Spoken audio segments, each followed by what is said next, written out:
À ce moment, en Romains, émerge une grande vérité.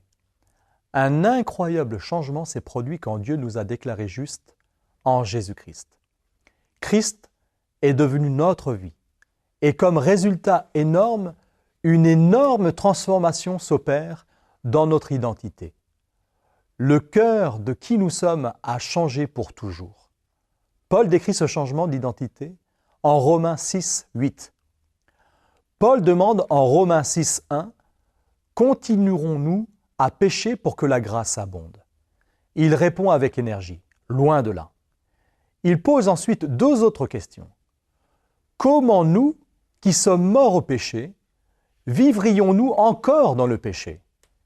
Et ne savez-vous pas que nous tous qui avons été baptisés dans le Christ Jésus, c'est en sa mort que nous avons été baptisés?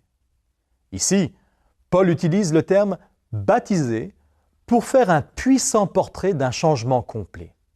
Ce mot « baptisé » était utilisé dans l'industrie du textile pour décrire quand un vêtement naturel et incolore était trempé dans une cuve de teinture. Après l'immersion dans la cuve, pour un peu de temps, le vêtement change de couleur et ne pourra jamais revenir à sa couleur ou à son état naturel. Il était changé et changé pour toujours. De même, nous étions changés pour toujours quand nous avons été baptisés en Christ, comme le dit le verset 4. Nous avons donc été ensevelis avec lui dans la mort par le baptême, afin que, comme Christ est ressuscité des morts par la gloire du Père, de même nous aussi, nous marchions en nouveauté de vie. Dans les versets 5 à 7, Paul explique qui nous sommes en Christ, par notre baptême en Christ, par le Saint-Esprit, décrivant notre union avec Christ dans sa mort pour le péché sur la croix. Puis, au verset 8 à 10, il décrit notre union avec Christ par le baptême du Saint-Esprit en termes de la vie que nous menons maintenant avec lui. Sa vie de ressuscité, vécue totalement pour Dieu. Au verset 11, Paul nous commande de vivre selon qui nous sommes en Christ, morts au péché et vivants pour Dieu. Ici, Paul utilise constamment le langage de la vie et de la mort, le seul langage totalement suffisant pour décrire le grand changement qui s'est opéré dans notre identité.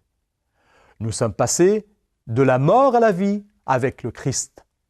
Maintenant, il y a un petit mot en grec, soun, qui signifie « avec », qui est un indice pour ce passage.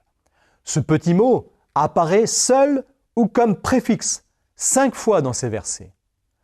L'objectif de Paul est celui-ci. Nous sommes avec Christ en toutes choses, et Christ est avec nous en toutes choses, passé, présent, futur, maintenant que nous sommes unis avec lui par le baptême du Saint-Esprit. Ce passage est avant tout centré sur Jésus-Christ et nous avec lui. Cela est la clé de notre identité et du changement de nos vies. Il est notre vie, maintenant. Alors notre identité est pour toujours liée à lui.